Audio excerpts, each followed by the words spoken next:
Good afternoon, Grievers. Saturday afternoon here in Australia. Feels good like a Sunday. I'm ready to go, so I thought I'd start things a little bit earlier, and my little sous chef, Sunny, is here helping me, so I'm ready to go. The YouTubes, I am simulcasting on, look at my technology over in the back corner. I've put the camera in the opposite end of the kitchen. And as a result, you can see all of my electrical bits and pieces in the background. Oh, there goes Sunny Bun. You might have spotted it. So we are, the YouTube sun has arrived. What's for dinner? Well, it's in the title. We're having a Moroccan cottage pie. Oh, space. Hang on, I'll go and grab the magazine. I was reading it. I'll wait for some people to roll on in. I'll go and grab the mag. It's out on my deck so I can show you the fairy bread Christmas tree.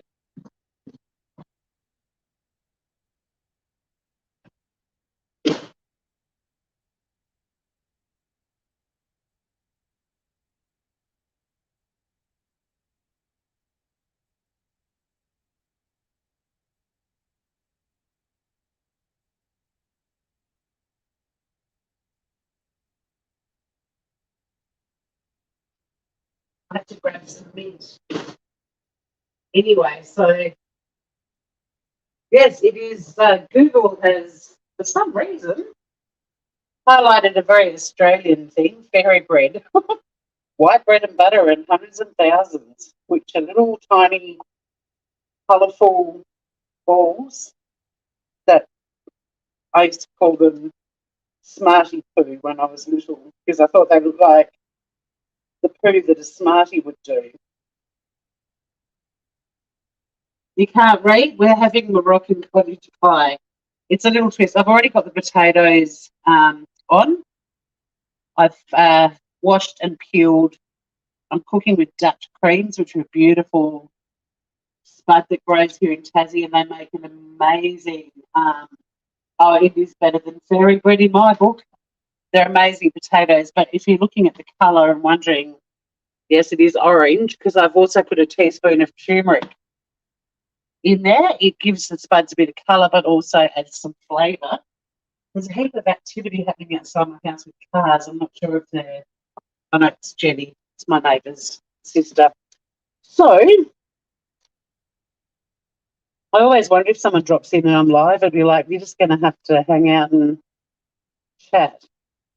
But before we talk about this recipe we're making tonight, which is a staple in this house, it's an absolute winner, and although I like being a bit of a guinea pig on YouTube, cooking stuff I've never made before, I thought, fuck it, I'm in the mood for this. It's so yummy. Cottage pie is nice, but this is next level. The Moroccan spices just... It is cooking therapy, Miss Kay. And hello. I'm breaking up.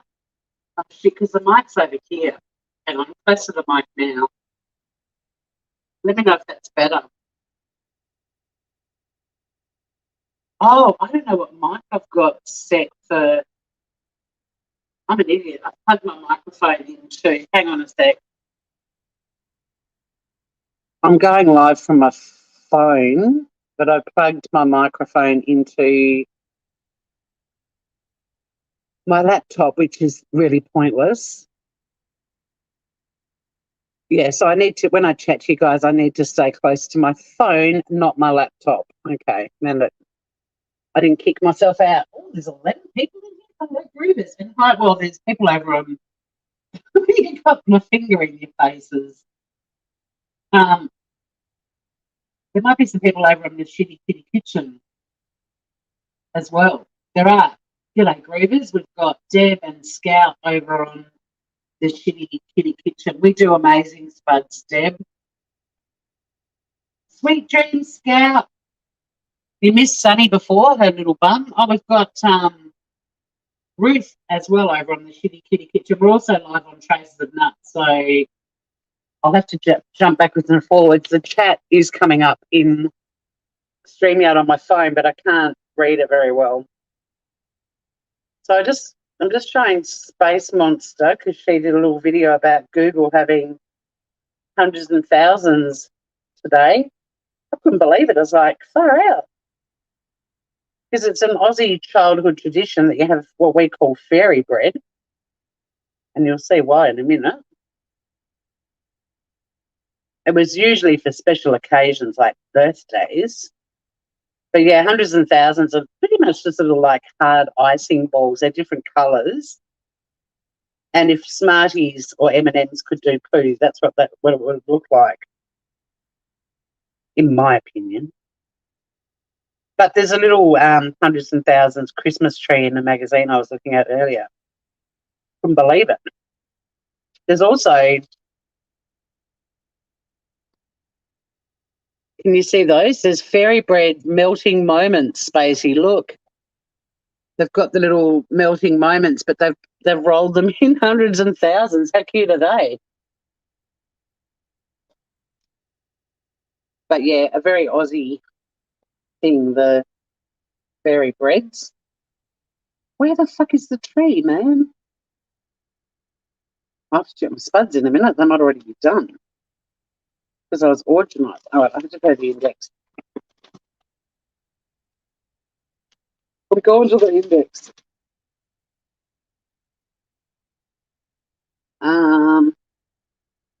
Fairy bread Christmas tree, page 148. Ah, yes, here it is. So for those of you who do know what fairy bread is and who live in Australia, this is an idea that the free magazine from Coles has come up with.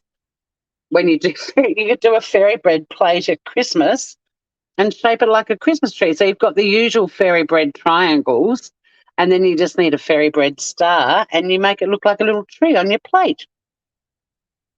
Ta-da! And I'll put it up close so you can see the fairy bread and the little hundreds and thousands.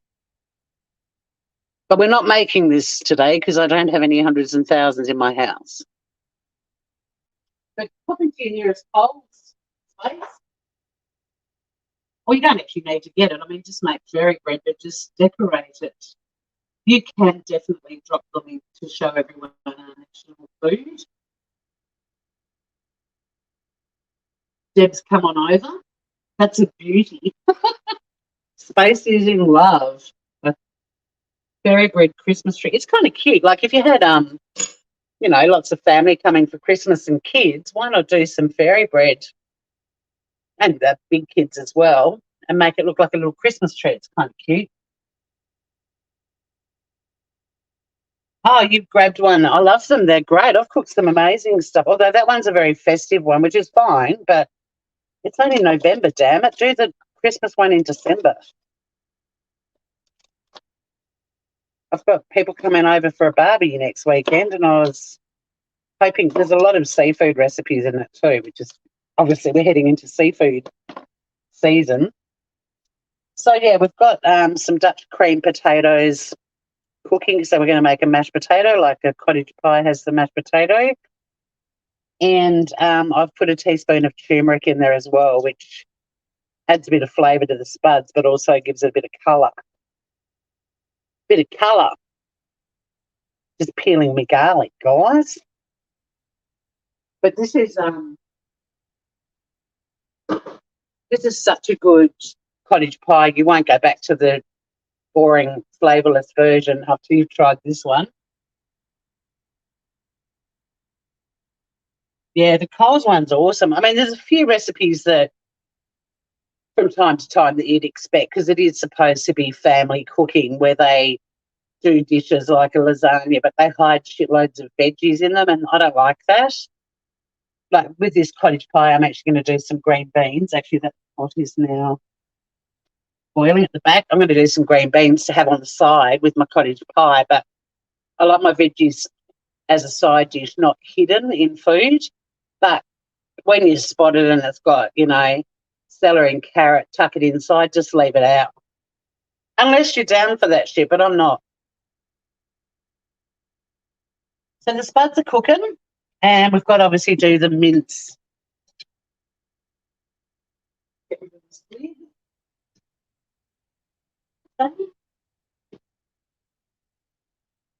Now, the thumbnail, if you want to be a bit wanky, you can deconstruct this and put some of the mince on the plate and then a blob of potato on top and a bit of fresh mint. Or you can make it a bit more traditional and put the mashed potato on top and then stick it under the grill for 3 or 4 minutes, and that's what we're going to do. I like a bit of crunchy mashed potato on top.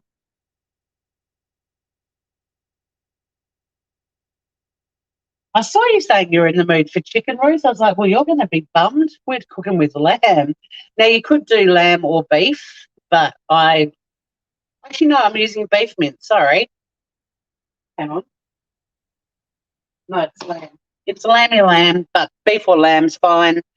The other thing is, cheers, everyone. Got my ginger beer. The other thing is I normally put red wine in this dish, but I'm not a big drinker anymore. I used to always have red wine in the house, and apart from a bottle of Grange Hermitage, I have no red wine. And I wasn't going to open that for this dinner, so I'm doing double the amount of stock.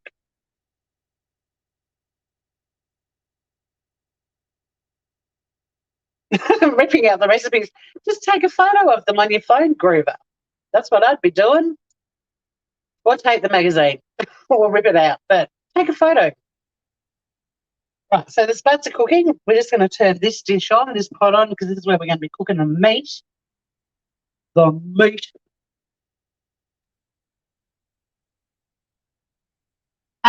The difference between a cottage pie and a shepherd's pie, I think they are pretty much the same. It's just a name that gets swapped out depending on where you live. Although, right, like growing up in our household, mum's shepherd's pie was pretty much what we're doing today without the Moroccan spices. But I know other people that say cottage pie's got peas and carrots and shit in it. So I personally would call them, to me, a cottage pie, shepherd's pie, the same thing. But there could be some furious debate and drama and chat about that. Just putting a couple of tablespoons of oil in the pan. Oh, one is lamb and one is beef. Well, there you go. See, I had no fucking idea. Don't listen to me. We're going to finally chop up an onion and a couple of cloves of garlic. The link to this recipe is also in the description. I always do a Google search to see if what I'm cooking has been cooked on a blog or something. And there is a blog on there, so you can jump straight over there and grab the recipe. But honestly, it's so yummy. I reckon I've made this close to 100 times. It's weird. I have like sort of onion, stringy, clingy onion things on my fingers. Weird.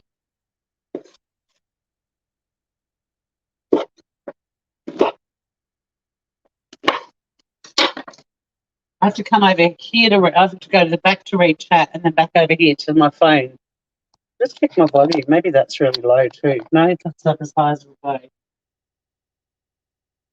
Shepherd for lamb. Yep, it does make sense. So we're finally chopping up one brown onion in my little lawnmower, and I'm going to chuck one of the cloves of garlic in there as well. This is my little food chopping Tupperware little brilliant thing, little lawnmower.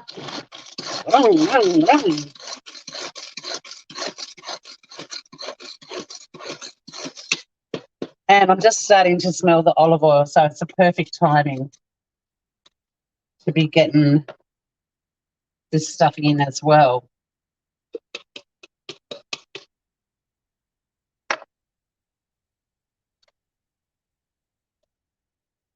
And round 2 in the lawnmower. How's everyone's Saturday been? I really wanted to go live today and talk about Astro World. I'm going to have to do it maybe later tonight or tomorrow. Oh, my God, the nightmare just gets worse and worse. I really want to do a reaction to Travis Scott's Representative. And also, I've gone down a little rabbit warren because I started reading and listening to a lot of the witnesses and reading statements and watching videos and audio. And these are people who actually left before the concert started because of this music that was being played by a DJ that was making adults faint and throw up before the concert even started. There were people getting trampled on because they were passing out while people were coming into the venue because there was this weird music playing. And it was at a decibel that made people feel really unwell. And, yeah, a lot of people left before it started because they were repelled by this noise. So in typical Tory fashion, I decided to start researching it, and I went down so many rabbit warrens, and there's already so much information out there about this weird level of decibels, and it's actually a form of terrorism. Like they're calling it, it wasn't noise terrorism, but something like that. And I'm not buying into the whole devil worshipping conspiracy theory part of Astro World at all, but this noise and adults that were saying they had to leave because it was repelling them. They were feeling frightened by it and it made them leave. So there's that component too. But I really want to talk about Travis's representative. Holy shit. She said way too much and also not enough. And why the fuck he's got a representative and he's not speaking publicly is piss weak too.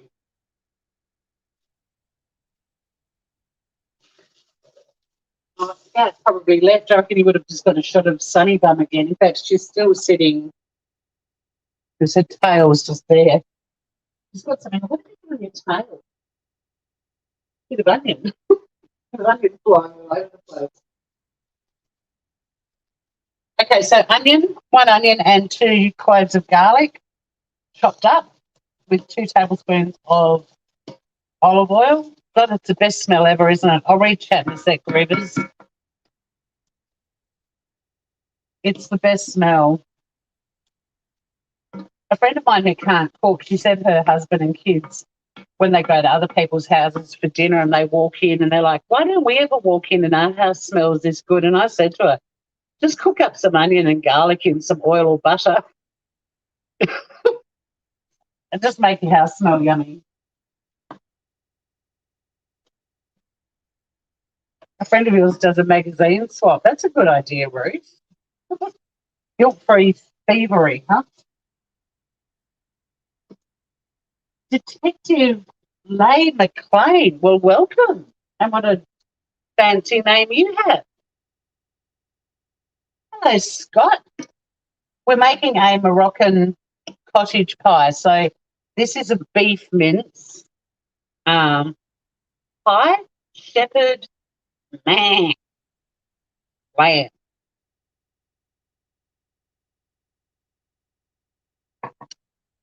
So you just want to cook the onion and garlic for a couple of minutes until it's softened.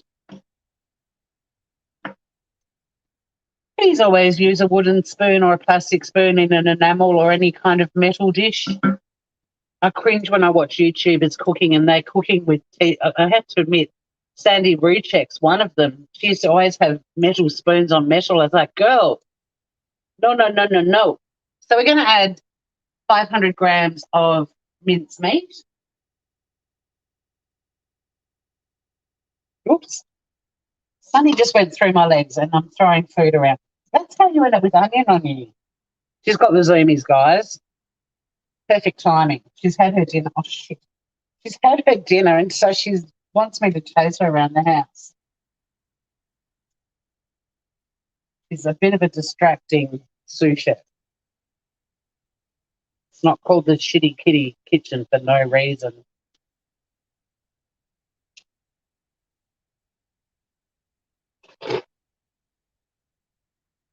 But I'm glad we've solved that mystery. Thank you, my intelligent community who know the difference between the two.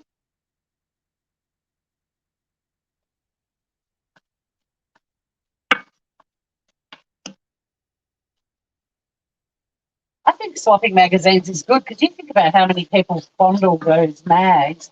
A lot of doctors and dental surgeries in Australia got rid of the magazines, and a lot of businesses got rid of brochures and stuff like that at the front because of the COVID.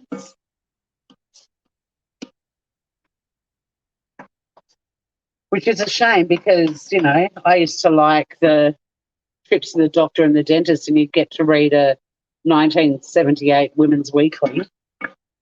My best mate, who's a hairdresser, he's got tablets for everyone, so everyone reads digital magazines in his salon now. But he also gives you a glass of wine. It's very civilised. I can't believe I do have red wine, but it's a bottle of Penfolds Grange Hermitage, and for those of you outside Australia or people that are outside of Australia that aren't into wine, Google it. It's not wine you're going to put in a dish like this. Unless you're filthy rich. And then my rule of thumb is always use wine that you can afford. Like, don't just put shitty wine in because you're cooking with it. If you can afford to cook with a $50 bottle, go for it. I can't, but if you can, go for it. Your doctors are empty now too, Ruth. Yeah. Because, I mean, they used to be filthy. Even sometimes I'd pick up a magazine and I'd be like, this is a bit minging. Not sure I should be touching this.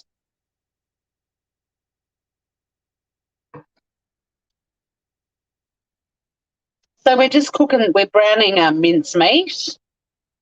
Takes 5 or 6 minutes usually. I'll just check the spuds again. Oh, they're not far off now.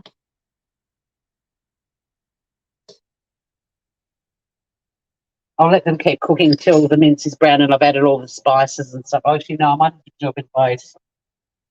I like mashing my spuds while they're still really hot.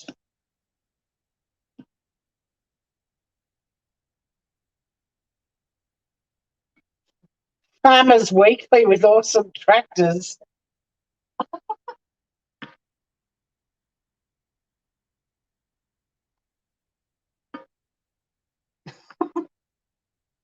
In the hospital neurological ward,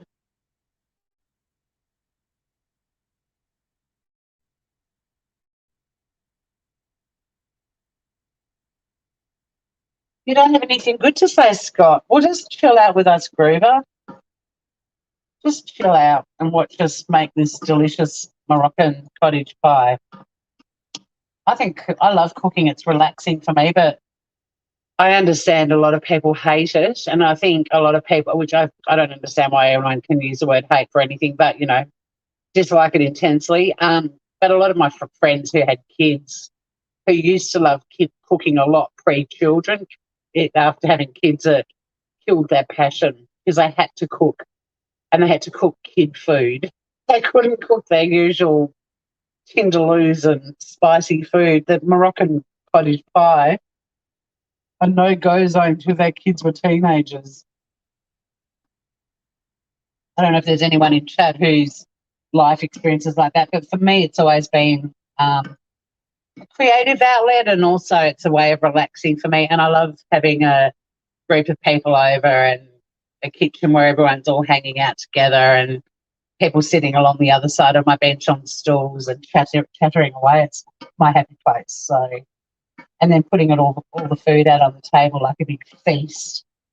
That's why I cook a lot of Middle Eastern, Moroccan, Israeli food because it's just such beautiful share food. You can just put it all out over the table, lots of different things, and people can help themselves. That's my favourite style of serving up food, and I do that with other cuisines as well. So like this would go straight onto the table with a serving spoon, and then I'd have the beans sitting in another container and people can just work out what they want.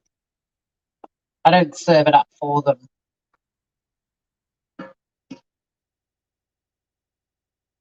Miss Kay, it is investors' wine. Yes, it is. Actually, I'll give you the year if you like. You can look up how much it's worth. Sorry. It's vintage 1989, which is apparently a really good one. It also got recorked by Penfolds in Um, but I don't actually have the date on there. Oh, yeah, 2008, it got recorked. So what they do is they open it up and taste it, and then they top it back up with the current vintage. But yeah, mine's an 89.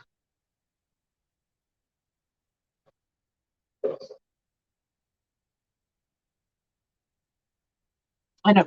We got to taste it too when they did the recorking, and it was fucking amazing.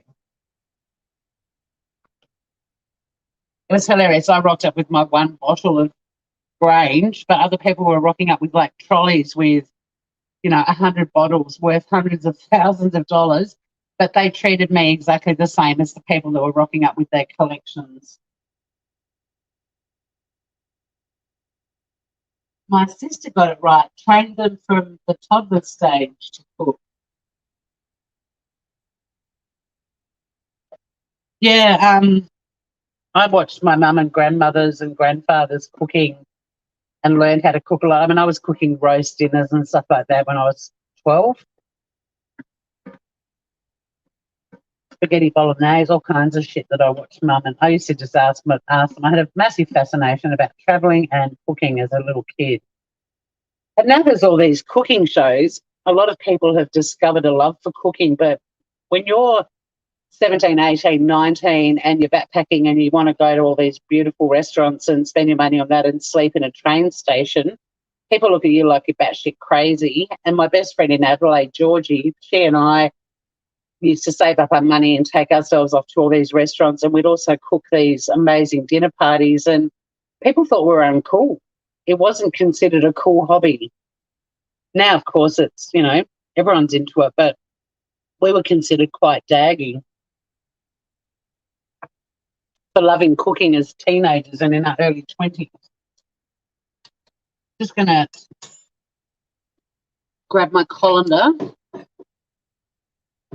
I love my colander. I love enamel things, but I love this colander, and it makes a really nice hat too. It's going to strain my spuds. Strain.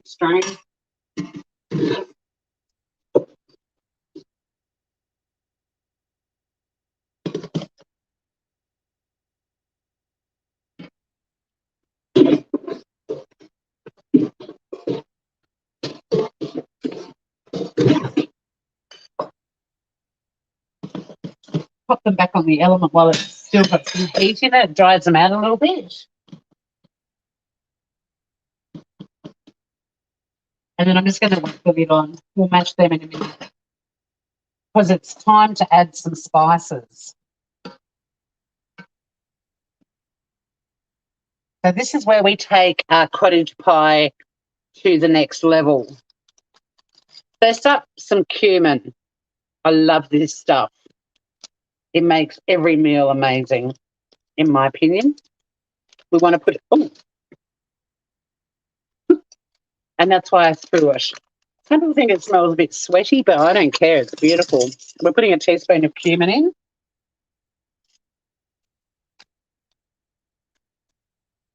One Moroccan spice. Wahahaha. Next up, a teaspoon of cinnamon or cassia. Never actually read that on the label before. 2 Moroccan spice. Wahahaha. Okay, ignore me. We're going to add half a teaspoon of ground chili. Stick to a half a teaspoon. It is enough to make this dish spicy because of all the other things as well.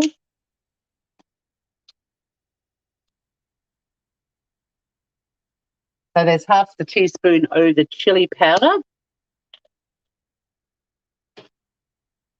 We're also going to add a teaspoon of turmeric to the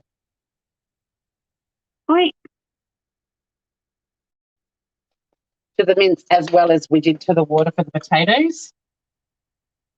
Sorry, a teaspoon.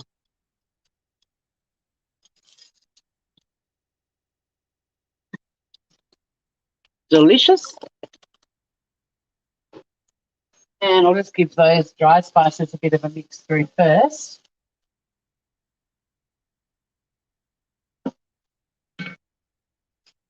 It smells incredible in here, guys. Oh my God.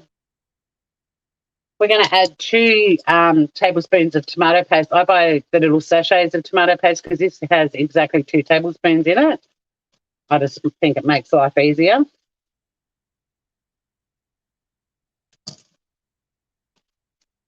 Chuck that in.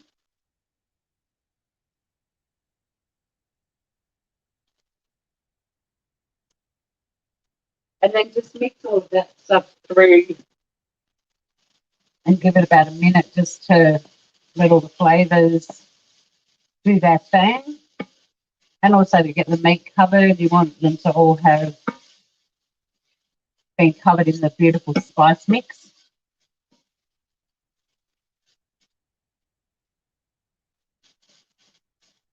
Wow, they were making bread at that age. That's amazing.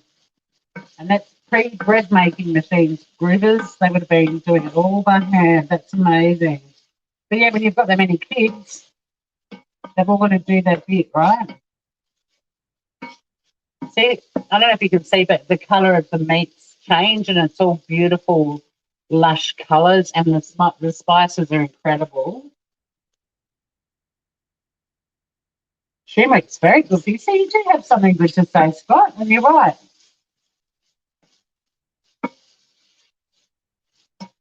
What? Oh, you know, we were the count. 1 Moroccan spice. Okay, so that looks beautiful now, and I love also how turmeric makes the pot go yellow as well. It's just all the pretty things going on. Now, because I don't have any wine, I've doubled the stock. So I've got 300 mils of beef stock. If you did have red wine in your house other than Grange Hermitage, you do 150 mils of red wine and 150 mils of beef stock.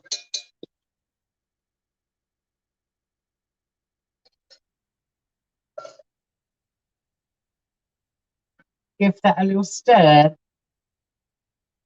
Get it all mixed together. God, it smells good in my kitchen, guys. Who's coming over? We're just going to let that come to a simmer and then drop it down to a low temperature and let it simmer for 15 minutes roughly. You could put 650 grams of mince meat in. I just had 500, which I used, but if you had more mince, it would take maybe closer to 18 minutes. So 500 grams will be about 15 minutes. And you want the sauce to thicken up as well.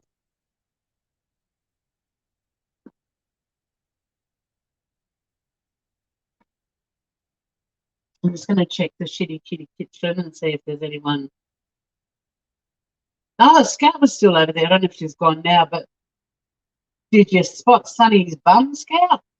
Looks like Ruth is bouncing between the two.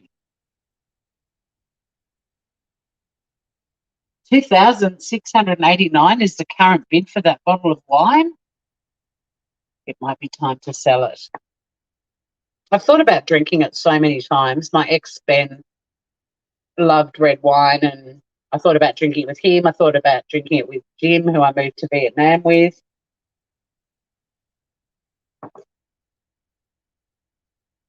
But now, because my alcohol tolerance is so average after burnout, I know if I opened it, someone else would drink 90% of it, or I'll drink it and get really sick. I don't know. $2,689 would go a long way. So Ruth's got 2 phones on the go. All right, let's do the spuds. Well, let's turn the mincemeat down to low.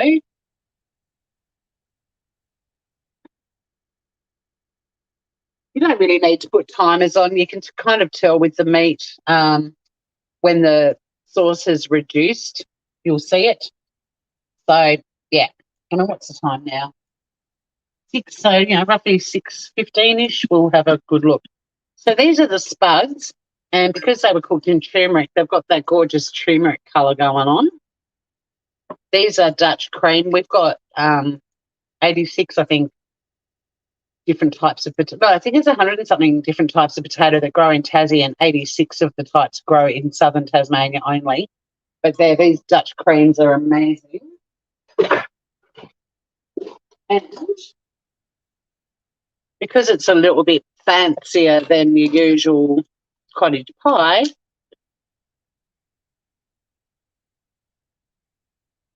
even what we're putting in the mash is a little bit posh. So whack in about 60 grams of butter. That's roughly 60 grams. Keep your butter close if you need more. Anyone from Tassie who's watching will know that the only butter you can eat in Tassie, and I'm not sponsored by them, Duck River, holy shit. Great butter. And most of you would probably do your mashed potato with butter and milk.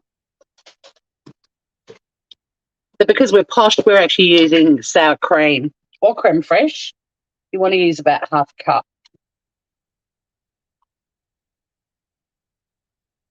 Give or take. Now, I don't use a ricer. Fucking cooking shows that have ricers for their mashed potato. It's all elbow grease in my kitchen. I mash my spuds with love and brutality, as you'll see in a minute. And I do apologise, there will be some noise pollution.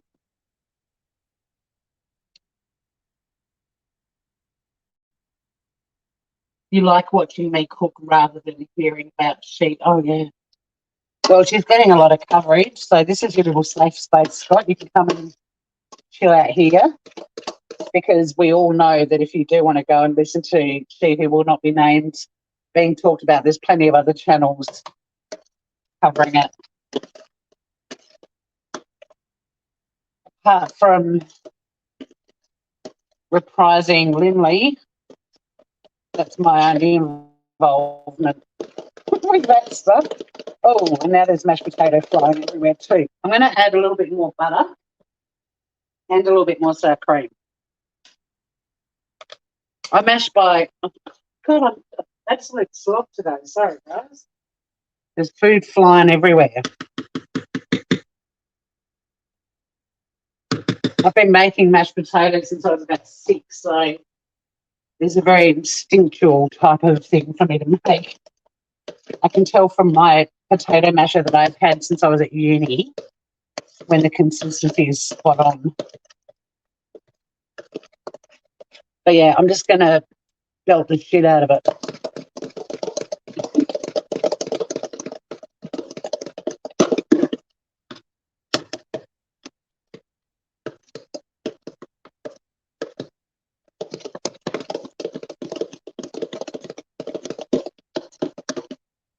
Rice in my ass. Look at that. Look at that, guys. Look at that. I need to siphon it through something called a ricer.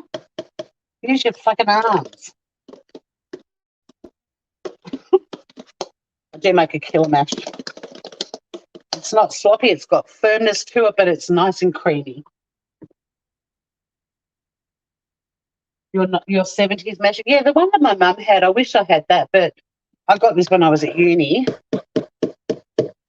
And weirdly, it's been a ripper too. It's going to give the meat a bit of a stir. That's reducing nicely, and the flavours. Yum.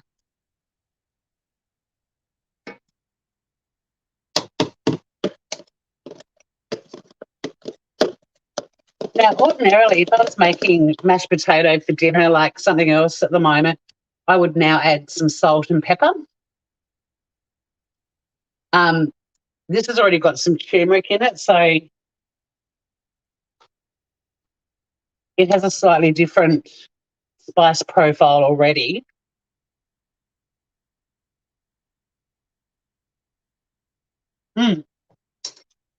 It's delicious as it is, but no, you always have to put salt in your mashed potato.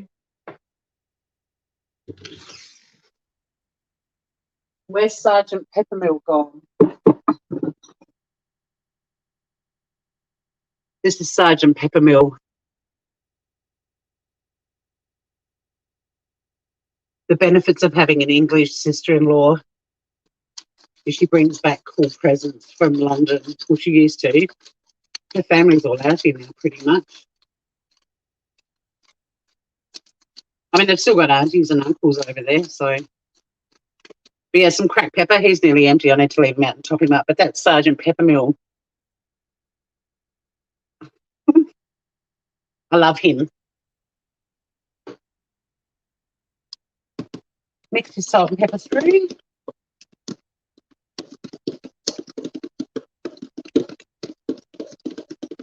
This is really easy to make and really quick too, guys. So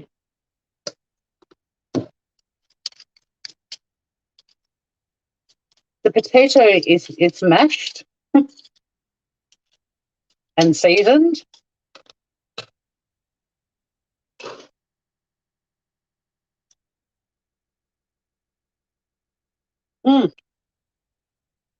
And bloody delicious. Yum.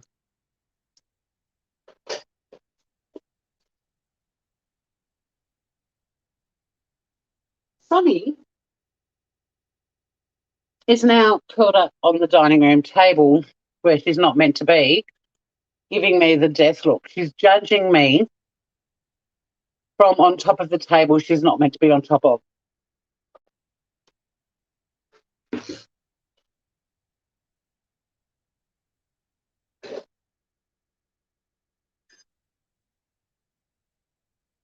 Okay. So that's done. I'll leave the mince for another 5 minutes, I reckon, because it's still quite runny. So I'm going to just do some bean trimming.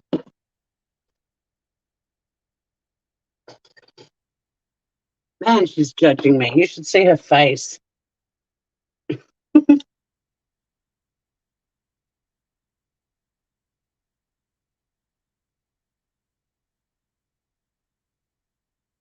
Hang on, I'll see what's happening in chat.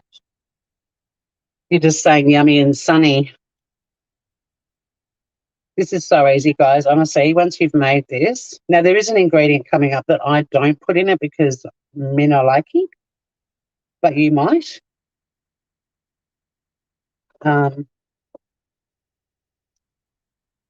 Entirely up to you. I'm just making these as a side dish, guys.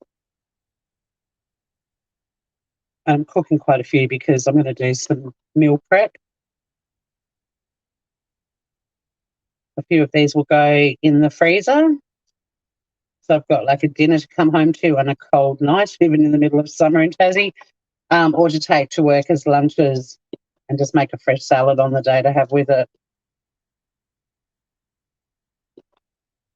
But a lot of people would just eat that as it is too. Whatever floats your boat. So yeah, we're trimming some beans, groovers.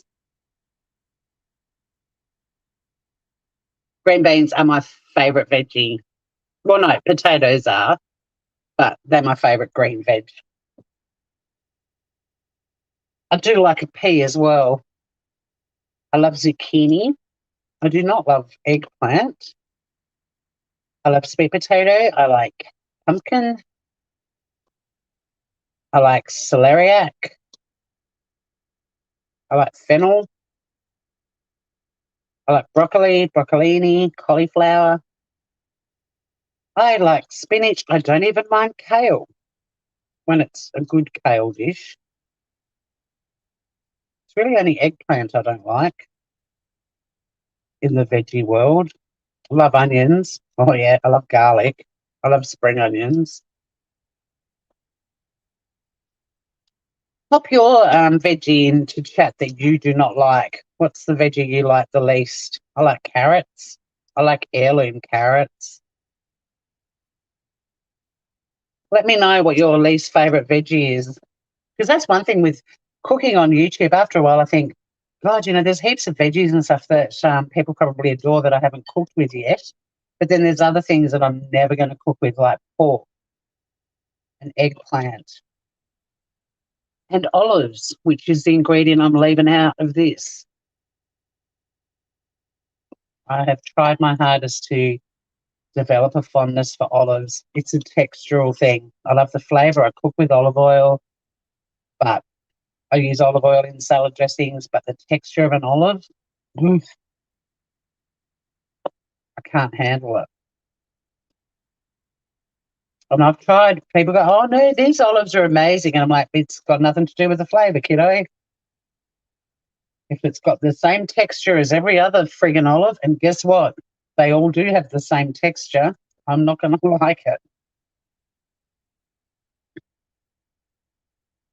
Ah, asparagus, breaded zucchini. Yeah, zucchini's great. Rutabaga, not a fan. Swede. Oh, you don't like eggplant either, Deb. Oh, well, I remember that. If you come down here for a feed, you'll feel safe here. There'll be no eggplant moussaka or God, vegetarians that make eggplant lasagna. Now, a friend of mine Georgie, who I talked about earlier, we were both the nerdy cooks when everyone else at uni just wanted to get drunk and shag. I mean, we wanted to do that too and cook. She once did on a barbecue some really finely sliced tempura eggplant, and it was so good. It didn't taste like eggplant though. But again, with eggplant, it's, well, the taste this time around, but also the texture. Horrible. Now, you know what I didn't stick in here earlier? I didn't put any ginger in. So I'm just going to chuck in about half a teaspoon.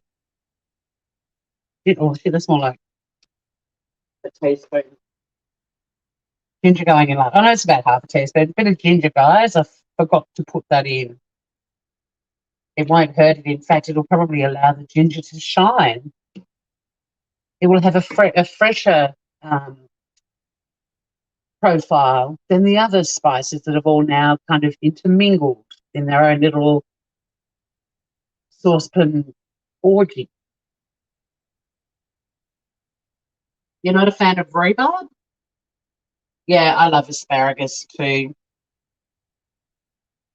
I want to do something. Oh, there's a beautiful recipe for an asparagus tart that I found the other day. But the way you prepare it, you actually have really long, thin strips of, like, you slice the asparagus in half, and it goes on raw, so it adds that crunchy asparagus element to a cooked asparagus tart. But it looks so beautiful the way they've done it.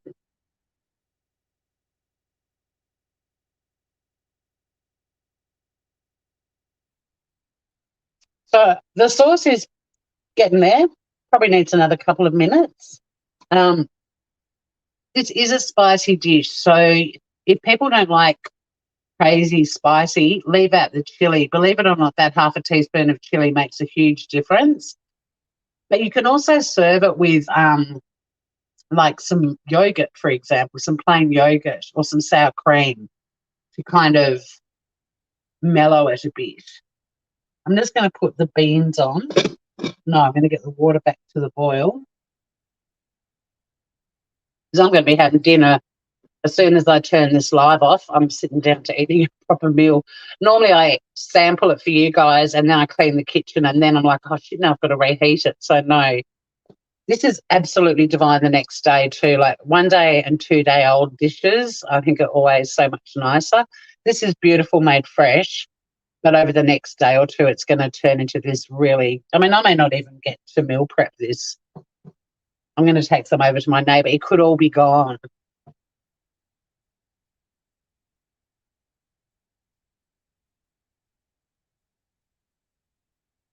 Ruth, eggplant cooked by a decent Indian chef is gorgeous. Yeah, there are some chefs that know how to cook eggplant for sure. And it's such a surprise. There's a restaurant in Hobart called Rain Check, and they do degustation menus. And one time, one of the things on the menu was, in fact, it was the same menu. There was an eggplant dish and there was a brains dish or a liver dish. And I was like, holy shit, this is going to push me. And they were both amazing. So, yeah, a good chef. But I don't like eggplant enough to learn how to cook it properly. One thing I will say about eggplants, though, their flowers are absolutely stunning. The eggplant plant has the most beautiful flowers. You buy the asparagus in jars and eat it. Yep. Ruth had asparagus growing in her garden. Yeah, raw fresh asparagus chips, delicious. Never made it to the kitchen. Artichokes are really good if the chef knows what they're doing. I only cook with well, that's not true. I do cook with fresh ones, but I often use the jar ones because I make an artichoke and veal cannelloni that's really yummy. But I have cooked fresh ones, and you suck the flesh out of the leaves. Oh, yum! I have cooked with Jerusalem artichokes, and they're a lot of fiddling for not a great result. Like if they're served up at a restaurant, I'll eat them, but I can't be bothered prepping Jerusalem artichokes ever again. Weird little miniature tuber things.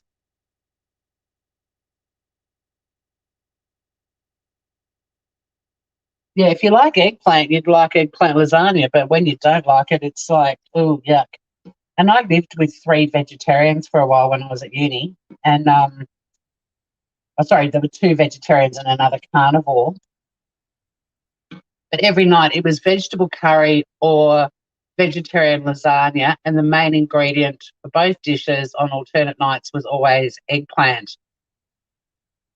And my housemate Jo and I, we used to go to the butcher and buy steaks and chicken and sausages and all kinds of shit. And we would cook them on the barbecue because we weren't allowed to cook meat in the house. We'd go out there and cook up a carnivore storm, and because I mean there was only so much, yeah. And maybe that's well, I don't know. I don't think I liked eggplant much before that share house, but that certainly ended any fondness I had for eggplant. Let me try this spicy mince. Well, let me show. It's all like rich, full-bodied now. It's got beautiful colour. It's showing up as quite yellow on your screen. Well, it does have turmeric in it, but it's quite an earthy, browny, yummy colour here for me. Oh. Okay. That was hot. I'll be back. Mm. Spicy is buggery. It's so good, but it also just burnt the roof of my mouth. Okay, I'm going to whack the beans on.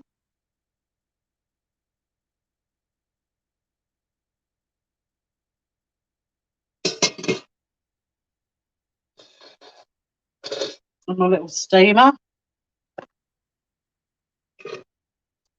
I like my beans quite crunchy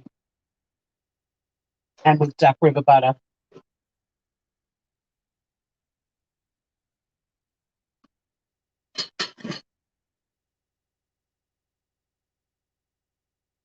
Yeah, dudes and burgers, barbecues, yum. Oh, so you know how pretty the eggplant flower is. The roof of my mouth is on fire. Just give me a moment, guys. I'm just going to scull a little bit of ginger beer.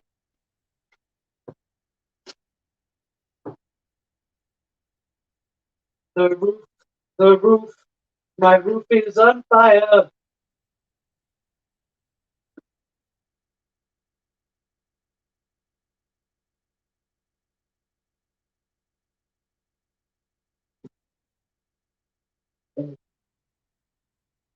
I didn't want you to hear me coughing.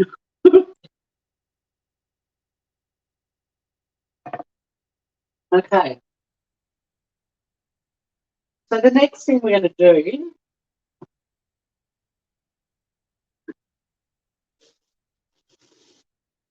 I will need to take this back out to the garden because I normally cut my homegrown mint with scissors, but I pulled them out by the roots, and I only picked enough for the dish and a garnish for me tonight. But if I take this into work with me, if I find it in the freezer, I always go and grab another sprig of mint so I can have fresh mint on it with it because it's beautiful. It's beautiful. I'm slurring after one ginger beer. I haven't even finished it yet. Swede is a vegetable, yes. What would it be called in the States? if you even have it. It's kind of like a potato consistency with a stronger flavour. It's like a turnip. Poor little mint. I'll go and get some leaves on it. I'll go back and plant them in the garden. Put it back in the pot. Hang on, I'll just do that.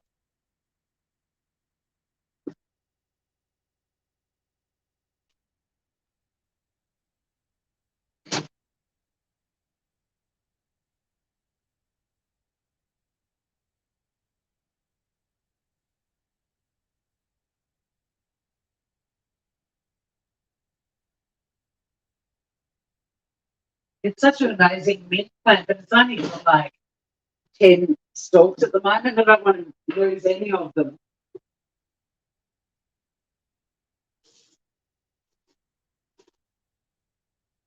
It's a bit live gardening while I'm cooking.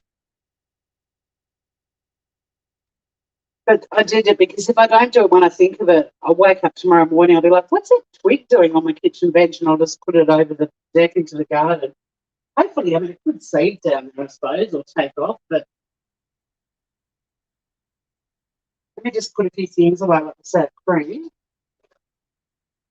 Keeping the butter out, though, for the beans. Young guys, this kitchen smells amazing. We're in Morocco right now. Yeah, sweet looks like a fat turnip, a perfect description. You don't care for turnips either. What's it called? Tatties and neeps. I like putting other things in with potato too. I like the pumpkin potato and the sweet potato and sweet potato on its own. I'm all for the mashed veggies.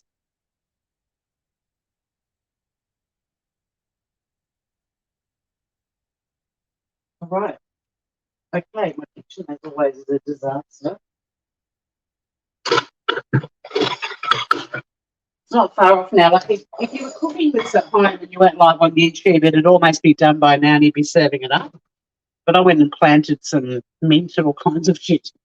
So I've just put the grill on under my oven because I'm going to top it with the mashed potato and get it nice and golden under the grill.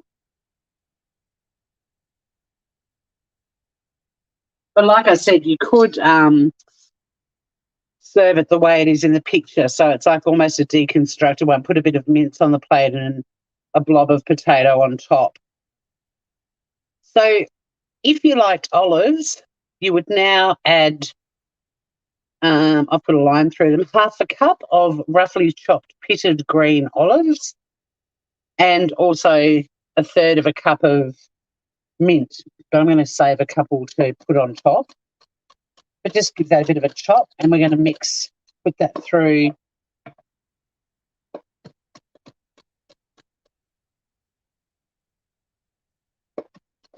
the dish. But yeah, if you're into olives right now, you would also chop up and add half a cup of pitted green olives. And I often will swap out olives in a recipe with caper berries, but not with this dish. Doesn't work. So just give the mint a mix through. Who is it? Oh, it's Emily doesn't like mint. If you don't like mint, put in some parsley or any herb you like. I wouldn't go down the rosemary road or anything that's got a strong flavour. Mint does have a strong flavour, but with this dish, it's spot on. And we take that off the element.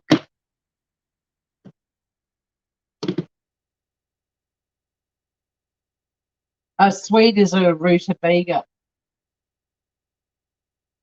Oh, cauliflower flowers and avocado salad dressing. Nice. God, that sounds really good. Yeah, meat is lamb in Australia. Oh, my God. Like lamb has been the traditional Aussie meat, really. Like Australia rides on the sheep's back. But lamb is so expensive now. Like if you have lamb, it's such a treat. Minced meat is still relatively okay. But if you're into like roast lamb, a lamb shoulder, lamb chops. It's crazy expensive. Mint goes great in gin. Yeah, there's petrol in Tasmania went over $2 a litre for the first time, I think, ever that I can remember in the last week. Now, I'm not going to do like, when you do a shepherd's pie, cottage pie, and you spread it all the way out and you get a fork, and I'm just putting some blobs, like I'm putting blobs of it on it, but I'm not going to cover it. I've made this dish so many times and the blobs are just fine. I will flatten it a little bit, but it's quite a big dish, and I kind of like that it's not all under the spud for some reason. It doesn't make it taste different or anything. I just sort of think it's a bit more groovy.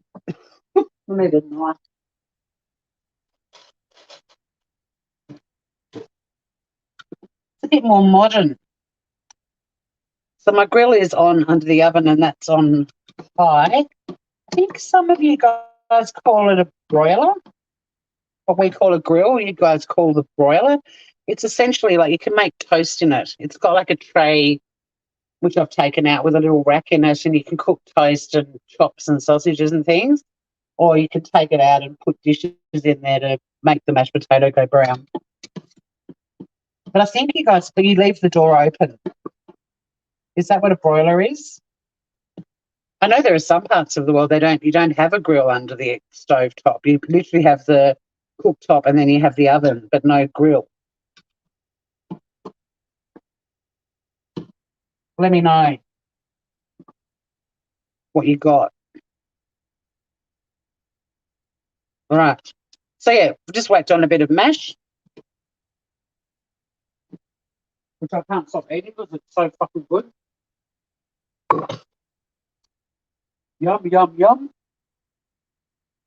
Often with potato, people put butter and stuff on it in the oven, but this is literally just going in the grill as it is for 3 to 4 minutes.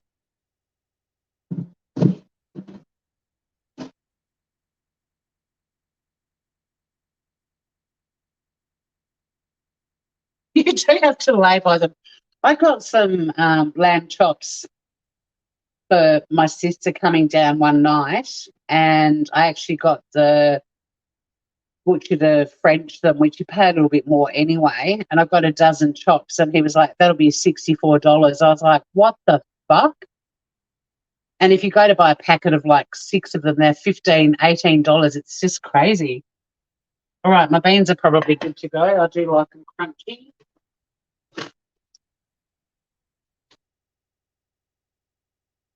We'll do a little taste test.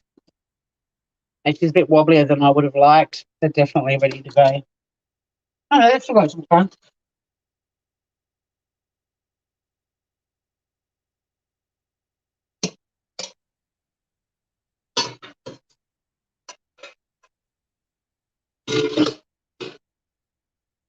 So I've just drained them.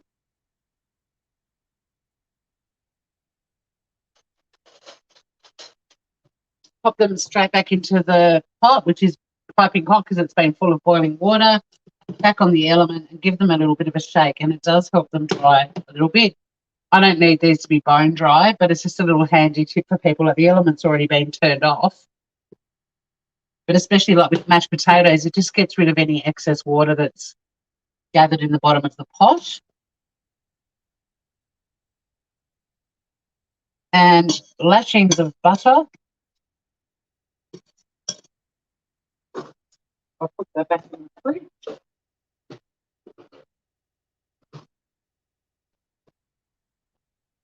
Lid on that. Shake your booty. And the beans are done for when we serve everything up. Okay. I'll get some cutlery.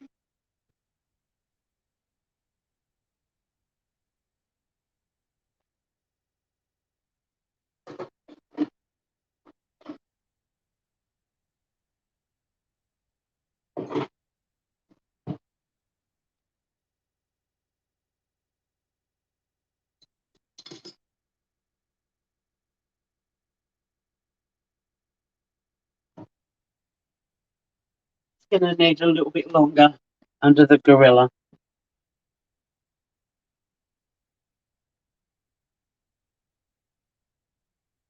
Oh, God, tomahawk steaks are incredible. They're huge.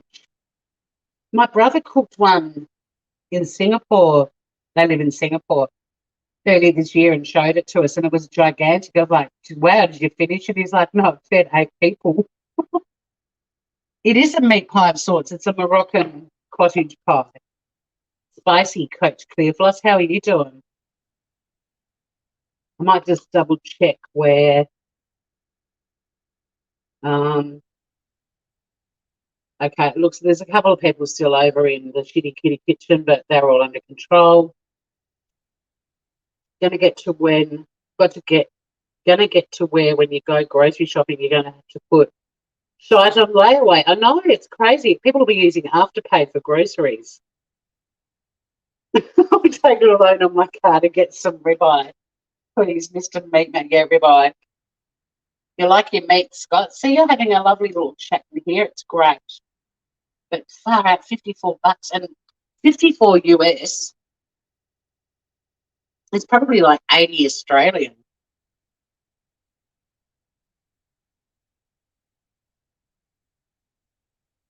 Or is it the other way around? No, I think we've got to pay more we've got to pay more to make. So yeah, we'd probably have to pay like 80 something dollars to get 54 US.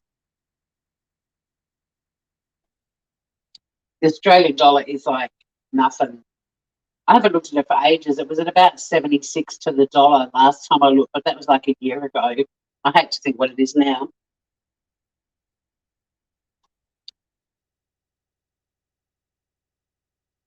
Okay, how's this going? It's taken its sweet time. It's a bit low. The dish is too big for me to put it in with the little tray and rack thing. So it's not very close to the element, but we'll give it an hour. It'll be good.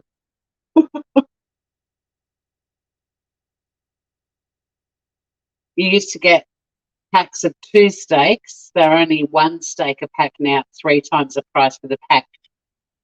Yeah, when I paid that ridiculous money for the lamb chops, the butcher said to me that 2 years ago, $700 would buy them 4 lambs, and now for $700 they get 1 3/4 lambs.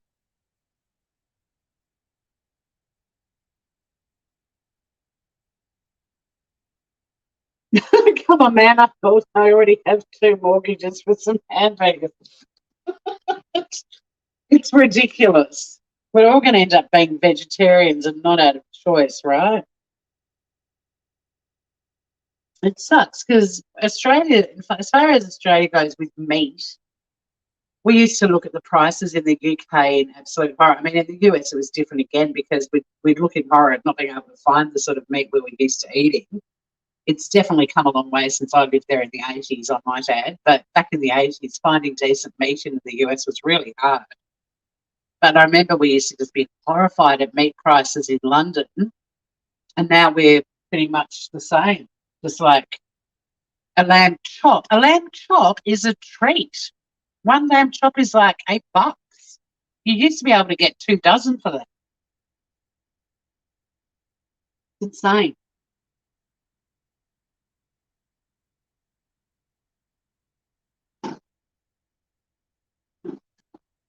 I think it's not going to golden up much. I might just serve it up. I'm really hungry. I want to do a taste test for you, although I already know this dish very, very well. I have eaten it many a time, and it shows. No, it's good soul food, this one.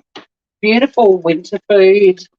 It's a really nice dish when it's a day old or 2 days old. The flavours really settle down, and that little sort of pop of cinnamon amongst all the spicy flavours is really nice. I made it for friends of mine when they stayed here last year, along with another staple that I make, which I really would like to teach you guys how to make because it's so freaking good. It's a Thai chicken curry, but it's baked with the rice as well. But the problem is it spends most of the time in the oven.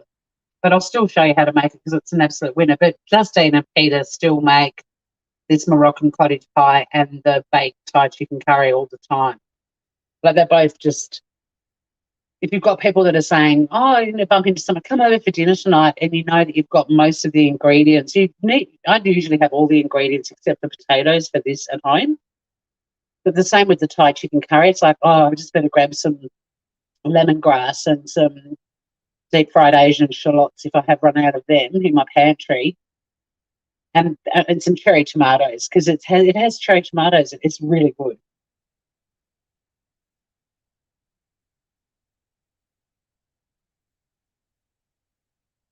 You have to schmooze your dear DWR friend for a slab for my freezer. Yeah, do some schmoozing, Ruth.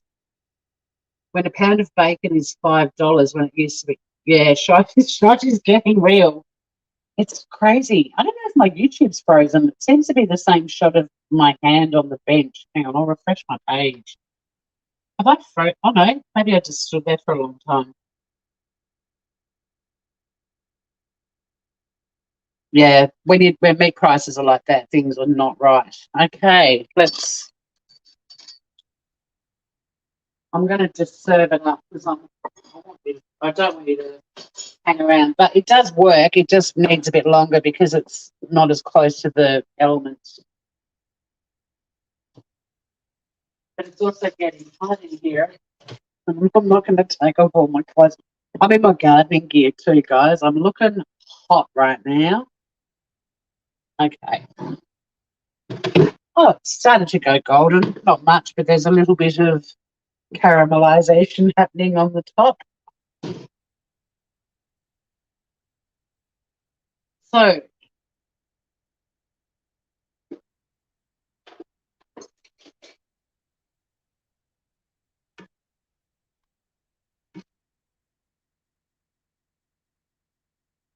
let me try to plate up and make it look pretty. But yeah, ordinarily, if I had people for dinner, this would just go on the table with this spoon and people could just serve up however much they want. I will be eating a bit more than this. I'm just trying to make it pretty for you guys.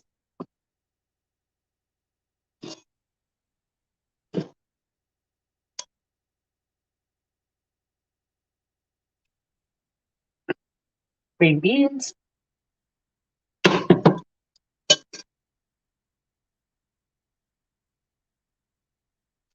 Cracked pepper.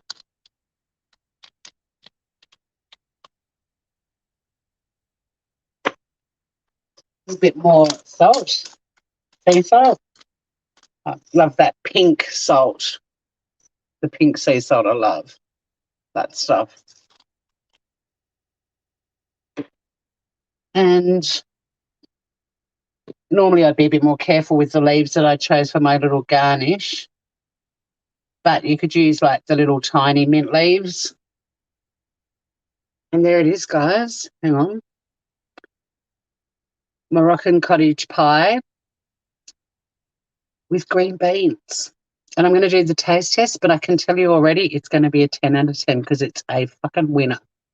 And yeah, if we hadn't have gone live on YouTube, you would have had this cooked and you'd be eaten in less than the time we've been live. It's a really quick, it's a great weeknight dish.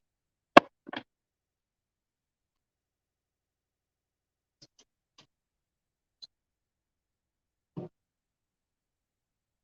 think it looks yummy and scrummy. It is. It's beautiful. And I love how the turmeric gives the potato, you can just see a bit of the potatoes gone a bit golden on the top, but I love how the turmeric gives it that, oh, look at the yummy juice running out too, that golden colour.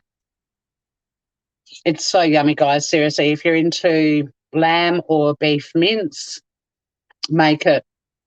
Like I said, you could have added the olives as well when I put the mint into the meat.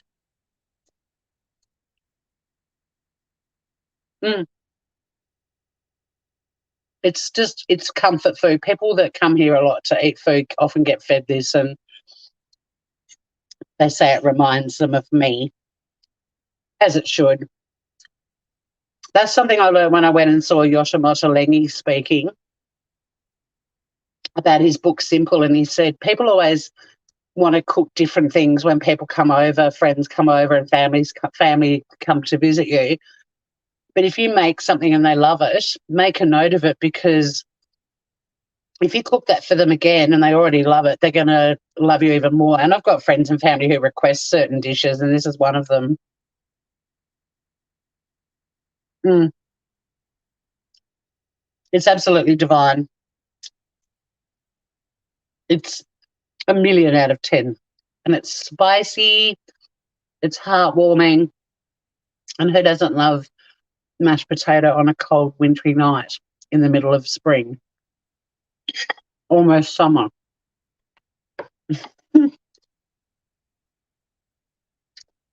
Yum. Oh, meatloaf and mac and cheese.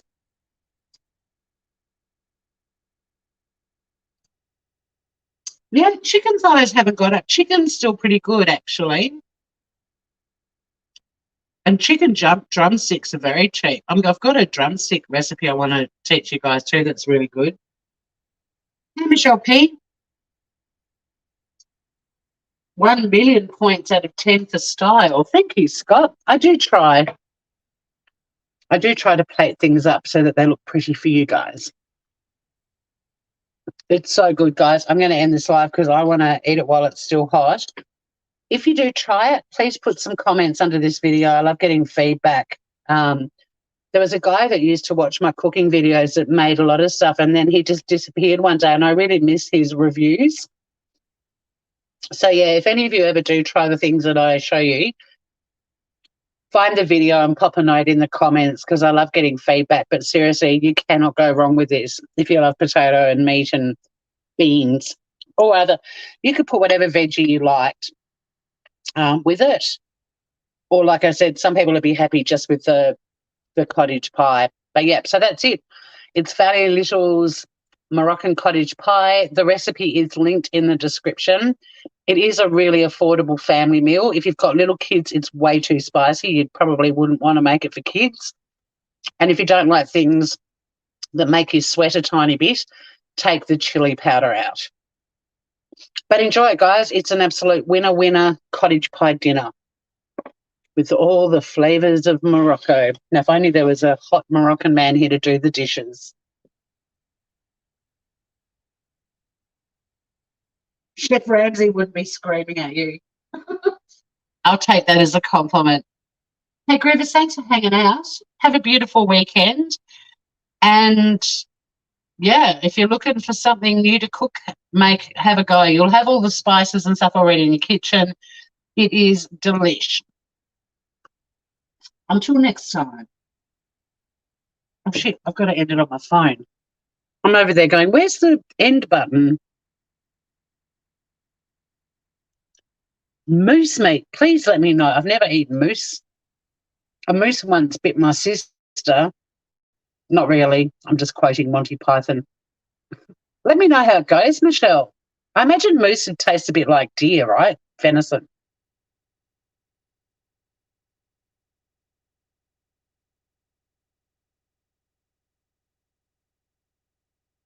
Wait. Scott, what are you saying?